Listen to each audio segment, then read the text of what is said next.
भारत की धरती में जन्म लेना दुर्लभ है और उसमें भी मनुष्य के रूप में जन्म लेना तो और भी दुर्लभ है। अयोध्या में अयोध्या धाम फिर से त्रेता युग की स्मृतियों को हम सबके सामने जीवंत कर रहा है। इन मंदिरों को तोड़ने से उनका कुल और वंश ही नष्ट हुआ होगा जिन्होंने इन मंदिरों को पवित्र किया है। अगर उसने पूर्ण किए होते, इन मंदिरों को तोड़ा नहीं होता तो रिक्शा चलाता क्या? ये दुर्गति को प्राप्त करता, ये उसकी दुर्गति है। सनातन धर्म की हमारी मान्यता है, इस संपूर्ण सृष्टि के जो संचालक हैं, जो रक्षक हैं और जो पालक हैं, वह श्रीमन नारायण साक्षात सूर्यदेव हैं, या जिन्हें आप श्री विष्णु भी कह सकते हैं। उन्हीं की कृपा से सब कुछ संचालित होता है। उनकी कृपा के बगैर कुछ भी अन्यथा नहीं हो सकता। और आज आप सब यहां पर अयोध्या धाम में आए हैं, पंचनारायण महायज्ञ के साथ जुड़ने का एक उत्तर और दक्षिण के विद्वानों के संयुक्त प्रयासों से चल रहे आत्मशुद्धि का, इस भूमि की शुद्धि का, पर्यावरण की शुद्धि का,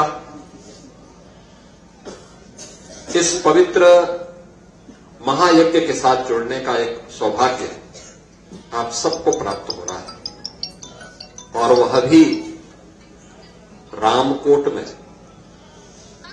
श्री हरि विष्णु के ही एक पवित्र अवतार मर्यादा पुरुषोत्तम भगवान श्री राम की पावन जन्मभूमि पर, उनके पावन धाम पर।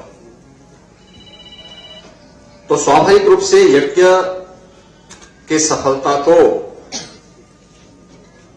अवश्य है, क्योंकि कहीं कोई संदेह इसमें है ही नहीं कि जिन पावन उद्देश्यों के साथ इस यज्ञ का आयोजन किया गया है, यज्ञों की परंपरा भारत के अंदर हजारों वर्षों की परंपरा है।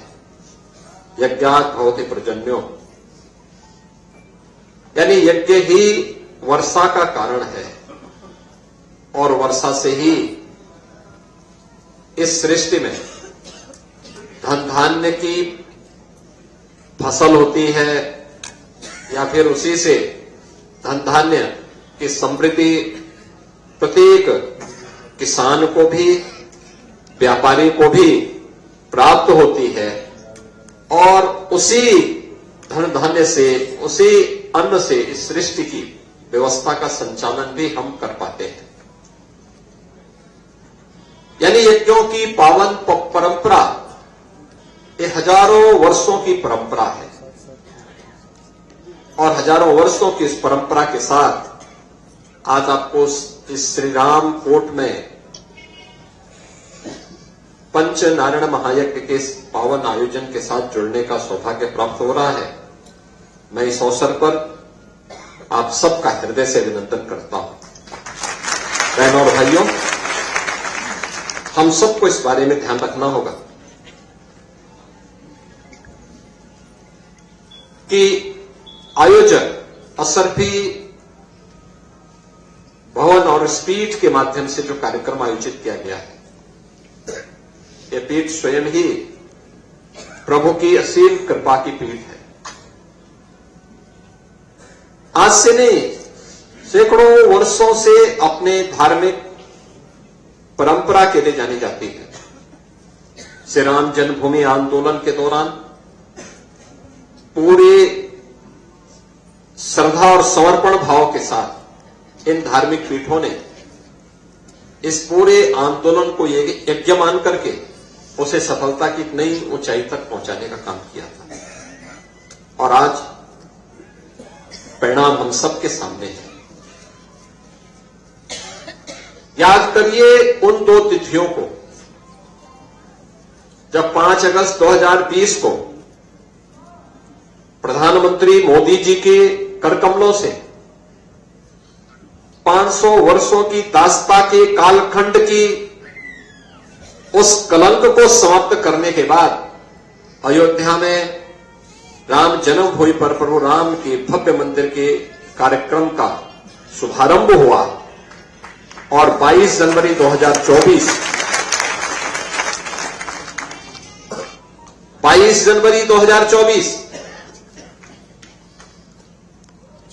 जब 500 वर्षों की दास्ता के उन कालखंडों को समाप्त करते हुए अयोध्या धाम में प्रभु रामलला फिर से विराजमान हुए।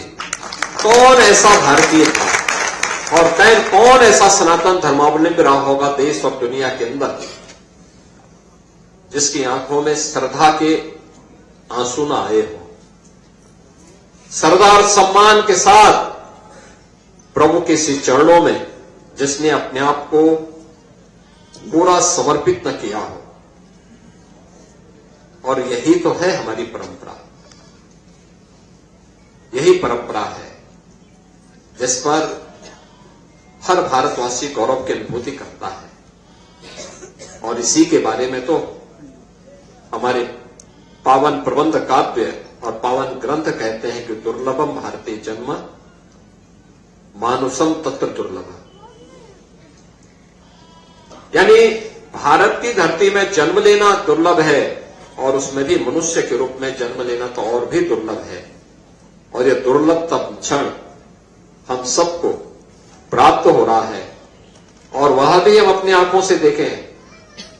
काशी में काशी विश्वनाथ धाम, अयोध्या में अयोध्या धाम फिर से त्रेता युग की स्मृतियों को हम सबके सामने जीवंत कर रहा है। आज अयोध्या में क्या नहीं है, रामलला का आगमन हो गया है।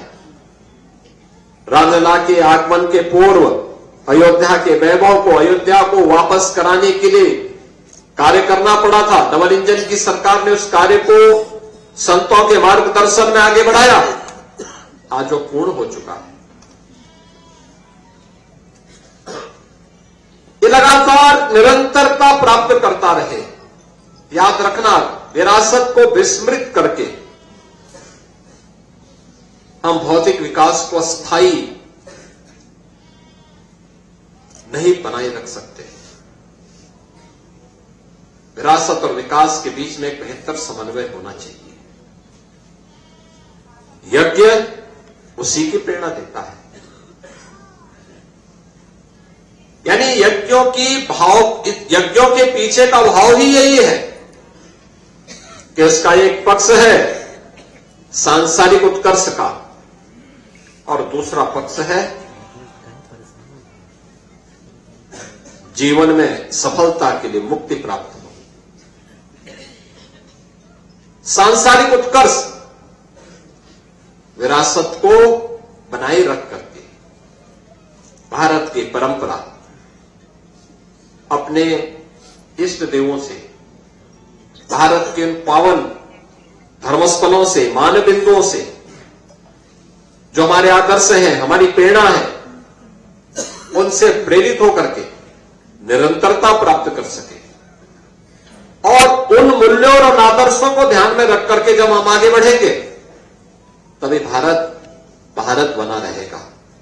और ये हमारा सौभाग्य है कि आज प्रधानमंत्री मोदी जी के नेतृत्व में पूरा देश अपनी विरासत का हथौड़े बनाए रखते हुए विकास की एक नई बुलंदियों को छूता हुआ दिखाई दे रहा है। फिर से नया भारत एक विकसित भारत के रूप में आगे बढ़ रहा है। इस विकसित भारत के लिए हम सबको आगे मिलकर के काम करना होगा। और मैं बार बार इस बात को कहता हूं कि अगर विश्व मानवता को बचाना है तो उसका एक ही मार्ग है, वह है सनातन धर्म का सम्मान करो।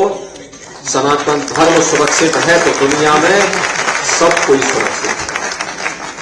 याद रखना, कोई मत और मजहब दुनिया के अंदर ऐसा नहीं है जिसने कहा हो कि सबके कल्याण की बात की। हमने तो हजारों वर्ष पहले हमारे ऋषियों ने हमें एक ही प्रेरणा दी, अयम निज परोवेति का संदेश दिया है। अयम निज परो वेति गणना लव चेतसाम उदार चरिता नाम तो सुधेव कुटुंबकम। याद करिए, ये मेरा है, ये तेरा है, ये तो संकुचित बुद्धि के लोग करते हैं। उदार और उदार चरित्र के लोगों के लिए क्या कहा गया है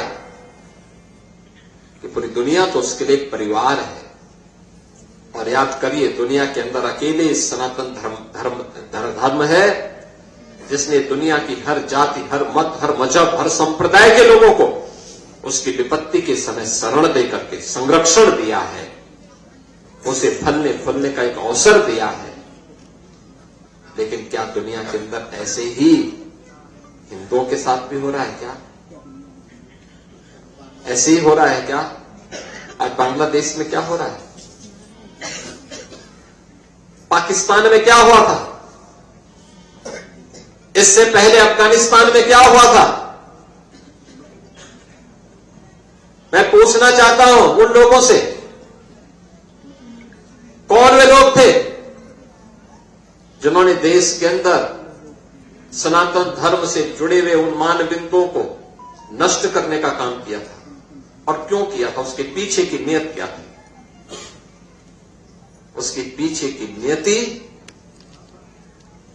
अपने बर्बर कृत्यों को अंजाम देकर के पूरी धरती को नरक बनाने की साजिश का हिस्सा था, जिसके तहत कभी काशी में काशी विश्वनाथ मंदिर, कभी अयोध्या में श्री राम जन्मभूमि, कभी मथुरा में श्री कृष्ण जन्मभूमि,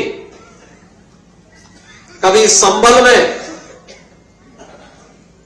कल के अवतार की हरिहर भूमि, कभी भोज में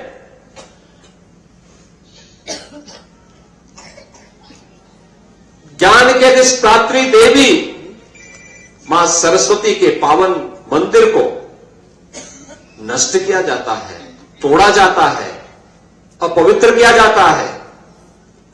इन मंदिरों को तोड़ने से कभी सोमनाथ का मंदिर अपवित्र किया जाता है। इन मंदिरों को तोड़ने से उनका कुल और वंश ही नष्ट हुआ होगा जिन्होंने इन मंदिरों को पवित्र किया है। ये फैले फुले नहीं हुए होंगे, लेकिन उन्होंने दिखाया तो। और ये कारण है, जब मैं आज पूछता हूं कि भाई जिन लोगों ने मंदिर तोड़े थे उनकी क्या स्थिति है वर्तमान में, तो लोग बताते हैं कि औरंगजेब के परिवार के लोग, उसके वर्तमान खानदान।